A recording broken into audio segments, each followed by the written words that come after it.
Hello, good morning बेटा। कैसे हो आप सब? उम्मीद है बहुत अच्छे होंगे। ठीक है, तो अभी हम लोग chapter number 5 that is periodic classification of elements को डिस्कस कर रहे हैं।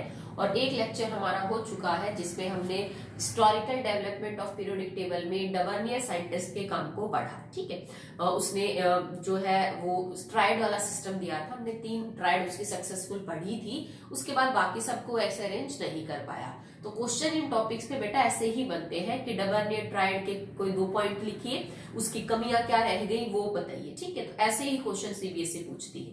Now we are on the second attempt, that is Newlands law of octaves. तो 1866 के अंदर 1816 के अंदर डबर्नियर ने किया, फिर कई साल तक ये कंटिन्यू रहा। उसके बाद 1866 के अंदर 1816 में डबर्नियर एंड 1866 के अंदर न्यूलैंड ने जो है वो कुछ लॉ दिया जिसको हम बोलते हैं न्यूलैंड लॉ ऑफ ऑक्टेव्स। उसने भी उस टाइम तक जितने एलिमेंट्स नोन थे, दैट इज 56 एलिमेंट उस टाइम तक नोन थे जब न्यूलैंड अपनी टेबल बनाने की कोशिश कर रहा था। तो उसने इन 56 एलिमेंट्स को लेके और उनको increasing order of atomic mass के हिसाब से अरेंज करना स्टार्ट किया with the very lightest element at position first, that is hydrogen. और उस टाइम उसने एंड किया था टू थोरियम। ठीक है, उस टाइम तक जो सबसे ज्यादा हैवी एलिमेंट था वो थोरियम था और सबसे हल्का हाइड्रोजन। तो उसने हाइड्रोजन से और थोरियम तक increasing order of atomic mass के अंदर एलिमेंट्स को अरेंज करना जो है उसने स्टार्ट किया। और उसने एक बात नोटिस की, that properties are repeated at every 8th element.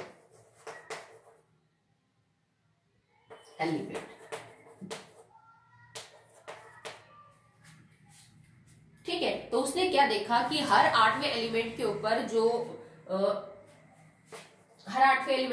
जो प्रॉपर्टीज है वो क्या हो रही है बेटा, रिपीट हो रही है। जैसे पहले, दूसरा, तीसरा, चौथा, पांचवा, छठा, सातवां, फिर 8वें की प्रॉपर्टी पहले जैसी हो जाएगी, पहले वाले एलिमेंट जैसी। 9वें एलिमेंट की प्रॉपर्टी दूसरे एलिमेंट जैसी होगी। 10वें एलिमेंट की प्रॉपर्टी जो है वो तीसरे एलिमेंट जैसी होगी। जैसे मैंने एलिमेंट लिखे A B C D E F G H I। ठीक है, ये मेरा element according to increasing atomic mass, according to increasing atomic mass. ठीक है, जैसे इसका फॉर एग्जाम्पल समझने के लिए 1 2 3 4 5 6 7 8 9, तो कह रहा था हर 8वें एलिमेंट की प्रॉपर्टीज में सिमिलैरिटी देखने को मिली थी। मतलब पहले के और 8वें की प्रॉपर्टीज आपको सिमिलर मिलेंगी, दूसरे और 9वें की प्रॉपर्टी सिमिलर मिलेंगी, तीसरे और 10वें की प्रॉपर्टी सिमिलर मिलेंगी, चौथे और 11वें की जो प्रॉपर्टी है वो आपको क्या मिलेंगी, similar. I am not taking same word, okay, because मिलती जुलती मिलती हैं, एकदम सेम एग्जैक्टली डिट्टो आपको नहीं मिलेगी। ठीक है, तो इसका कंपैरिजन आप चाहो तो जो हमारे संगीत के साथ सुर होते हैं, सा रे गा मा पा धा नी एंड द, अगेन वापस से क्या जाता है बेटा, सा। तो म्यूजिकल नोट से भी इसने कंपैरिजन किया था अपनी इस टेबल का, कि बढ़ते हुए एटॉमिक मास के हिसाब से जब वो अरेंज करता गया एलिमेंट्स को, तो उसने नोटिस किया कि हर 8वें एलिमेंट की प्रॉपर्टीज के अंदर क्या आ रहा था बेटा, सिमिलैरिटी देखने को मिल रही थी। ठीक है, एक इस चीज का आप ध्यान रखेंगे बेटा कि ऐसा नहीं है कि आप हाइड्रोजन से लेके और लगातार एटॉमिक नंबर्स को लिखते चले जाएंगे। जब आप न्यूलैंड की टेबल लिखेंगे उस टाइम तक सारे एलिमेंट्स डिस्कवर नहीं हुए थे।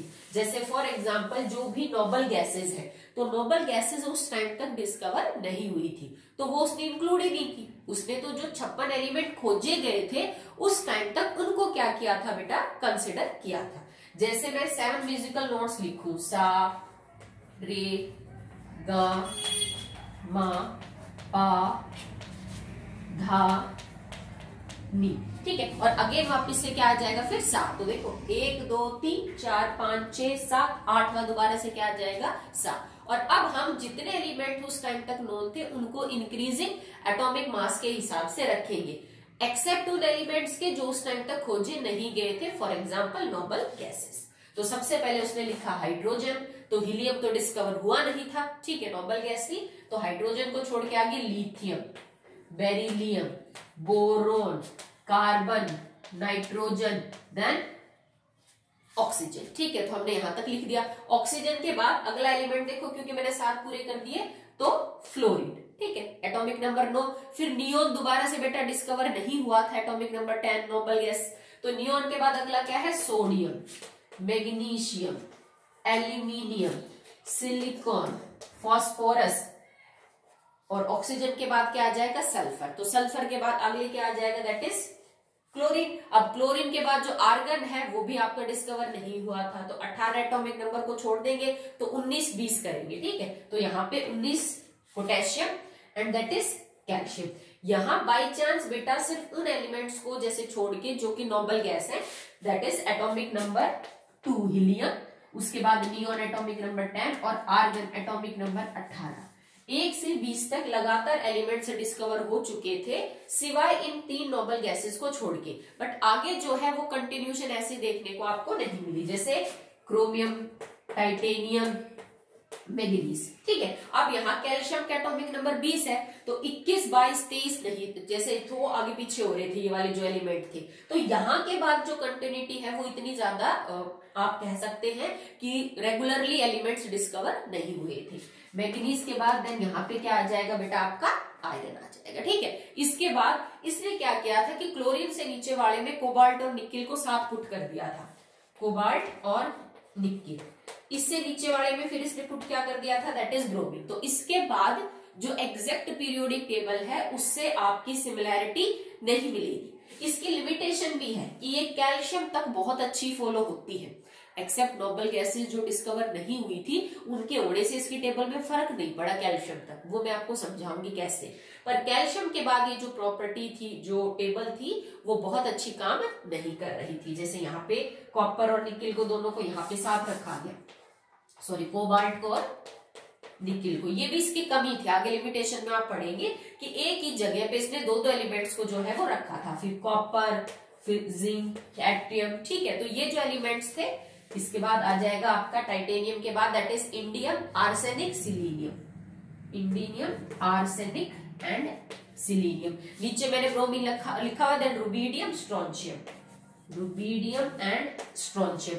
अगले वाले स्टॉल के अंदर फिर इसने दो एलिमेंट्स को रखा था, सीरियम एंड लेंथेनम। ठीक है, तो सीरियम भी और लेंथेनम भी, और यहाँ पे रखा था इसने जिरकोनियम। इसको थोड़ा छोटा लिख देती हूँ, सीरियम एंड लेंथेनम, और आगे इसने लिख रखा था जिरकोनियम। ठीक है, तो ये जो इसकी टेबल हो रही है बेटा, इस को हम चेक कर रहे हैं। अगर आप याद कर सको तो बहुत अच्छी बात है, मतलब अगर आपको ये याद हो सकती है कि न्यूलैंड ने कौन कौन से एलिमेंट को कहाँ कहाँ रखा था, तो बहुत अच्छी बात है। ठीक है, नहीं तो फिर जो मॉडर्न पीरियोडिक टेबल है वो तो फिर याद करनी ही करनी है। ठीक है, यहां तक ये मॉडर्न जैसी ही है, आगे थोड़ी सी गलत सी हो रही है। ठीक है, तो उसने देखो नोटिस किया। अब हम 8th एलिमेंट को चेक करें तो हाइड्रोजन देखो पहला है, तो 1 2 3 4 5 6 7 8। अब हाइड्रोजन फ्लोरीन जैसा है भाई, है प्रॉपर्टीज में, बहुत सारी प्रॉपर्टीज में, जैसे हाइड्रोजन भी -1 कर सकता है, फ्लोरीन भी -1 कर सकता है, फ्लोरीन भी कोवलेंट बॉन्ड बनाता है, हाइड्रोजन भी कोवलेंट बॉन्ड बनाता है, दोनों में कई सिमिलैरिटी है।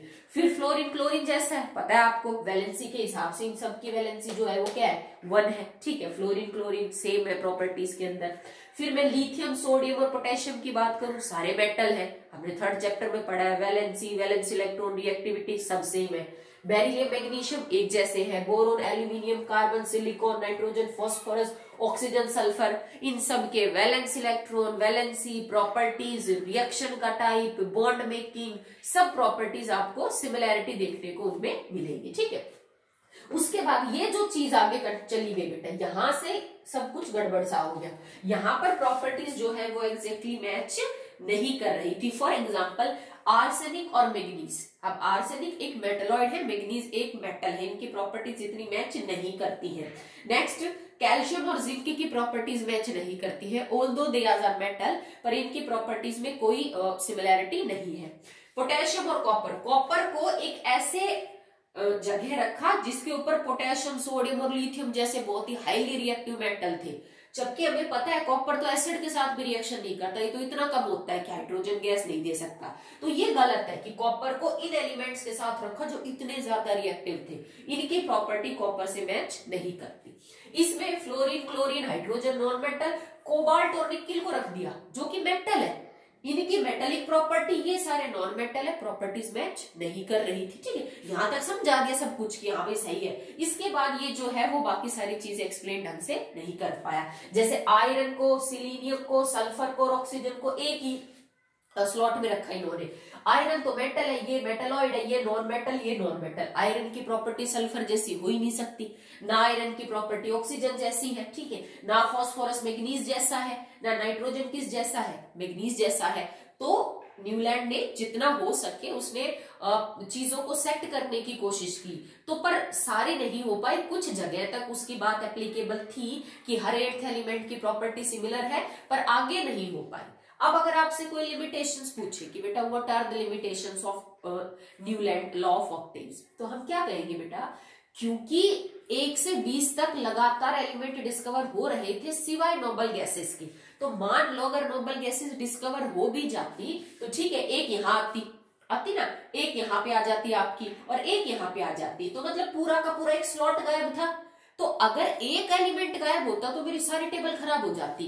पर जो 3 एलिमेंट मिसिंग थे, जैसे यहां से हीलियम, यहां से नियोन और यहां से आर्गोन, वो पूरे का पूरा एक स्लॉट मिसिंग था। इस वजह से कैल्शियम तक की उसकी टेबल पे फर्क ही नहीं पड़ा। जब आगे जाके नोबल गैसेस डिस्कवर हुई तो उनको एक बीच में अलग से स्लॉट दे दिया गया, पर आगे एलिमेंट लगातार डिस्कवर नहीं हो रहे थे, ठीक है। और उसने जो मौजूद थे उन्हीं को अपनी टेबल में जबरदस्ती सेट कर दिया। ये नहीं सोचा कि लगातार थोड़ी ना खोजे गए ये एलिमेंट, ठीक है। अगर आप इंक्रीजिंग एटॉमिक मास में अरेंज करोगे तो उन एलिमेंट्स की जगह छोड़ दो जो भी नहीं खोजे गए। इसने जो मौजूद थे, जैसे आज क्रोमियम का एटॉमिक नंबर कितनी है, 24, इसका कितना है बेटा 22, इसका कितना है 25, इसका कितना है 26, ठीक है। फिर कोबाल्ट निकल का तो अलग अलग है, ठीक है, 29, फिर 30। तो इस तरह से देखो, पहले 24 रखा, फिर 22 रखा, फिर 25 रखा, तो ये चीज उसने ध्यान नहीं दी और उसकी सारी प्रॉपर्टीज जो है फिर आगे वो गलत हो गई। तो लिमिटेशंस में क्या लिखा जाएगा कि उसकी टेबल अच्छा काम कर रही थी अप टू द कैल्शियम, ठीक है। उसके बाद ये टेबल जो है वो ढंग से काम नहीं कर रही थी। इसने उन एलिमेंट्स को एक स्लॉट में रखा जिनकी प्रॉपर्टीज मैच नहीं कर रही थी, जैसे कॉपर की प्रॉपर्टीज इनसे मैच नहीं कर रही थी, कोबाल्ट और निकल की प्रॉपर्टी इनसे मैच नहीं कर रही थी, सिलीनियम की प्रॉपर्टी इनसे मैच नहीं कर रही थी। उसने एक स्लॉट के अंदर दो एलिमेंट्स को रखा, that is not practically possible. Her element की अपनी यूनिक पोजीशन होनी चाहिए पीरियोडिक टेबल के अंदर, तो आप एक ही पोजीशन पे दो एलिमेंट्स को जो है वो ऐसे नहीं रख सकते, ठीक है। नेक्स्ट देखिए इसमें बेटा, एक ये भी बेटा उसकी कमी थी कि उसने सोचा कि जो एलिमेंट खोजे गए खाली इतने ही है, आगे नहीं होंगे। मतलब उसने इस चीज पे थोड़ा ब्रॉड माइंडेड नहीं था वो कि और भी एलिमेंट खोजे जा सकते, हो सकता है मेरे को आगे पीछे और बीच में से एटॉमिक मास वाले मिल रहे हो, तो मैं थोड़ा ध्यान रखूं इस बात का कि जबरदस्ती फिट ना करूं मेरी टेबल में। उसने जितने मौजूद थे उन्हीं को जबरदस्ती जो है वो फिट कर दिया, तो उसकी प्रॉपर्टीज वाली जो बात है ना वो थोड़ी सही नहीं थी, ठीक है। एक जब नोबल गैस डिस्कवर हुई तो उसका ये जो स्टेटमेंट था कि हर 8th एलिमेंट की प्रॉपर्टी सिमिलर होगी, वो गलत हो गया, क्योंकि अब तो हर 9th एलिमेंट आ गया। सोच के देखो, अगर मैं ये पूरा स्लॉट यहाँ रख दूं तो फिर 8वां थोड़ी ना, फिर तो 9वां एलिमेंट होगा जिसकी प्रॉपर्टीज में क्या होगी, सिमिलैरिटी होगी। तो ये रही न्यूलैंड लॉ ऑफ ऑक्टेव्स की लिमिटेशन। क्वेश्चंस ऐसे ही बन के आएंगे बेटा कि डबर्नियर ट्राइड के कौन कौन से पॉइंट थे, कौन कौन सी पोस्टुलेट्स थे, कौन सी बातें वो एक्सप्लेन नहीं कर पाया। न्यूलैंड और डबर्नियर जो सिस्टम है क्लासिफिकेशन ऑफ एलिमेंट का, उनको कंपेयर करो, आपको कौन ज्यादा बेटर लगता है। दोनों की दो लिमिटेशंस लिखो, दोनों की दो अच्छी बातें लिखो। तो क्वेश्चन इस तरह से ही जो है वो बन के आएंगे। तो अभी 2 हिस्टोरिकल डेवलपमेंट आपका हो चुका है। अब हम तीसरा पढ़ेंगे, दैट इज मेंडलीव्स जो क्लासिफिकेशन है वो, that is very important regarding the discovery of modern periodic table. तो वो हम नेक्स्ट वीडियो में करेंगे। आज के लिए आप जो ये टेबल है पूरी कोशिश करिए कि आप इसको याद कर सको।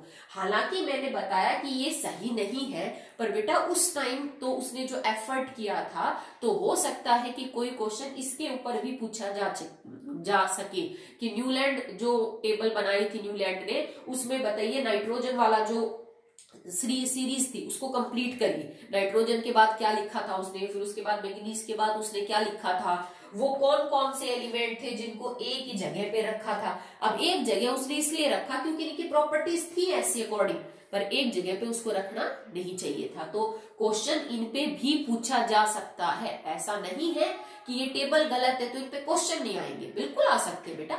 हम डाल्टन एटॉमिक थ्योरी अब तक पढ़ते हैं, जबकि हमें पता है उसके मोस्ट ऑफ द पोस्टुलेट तो गलत ही हो गए थे आगे चल के, पर उसको पढ़ा जाता है, तो आप इनको भी अच्छे से याद करेंगे। Okay, that's all for today.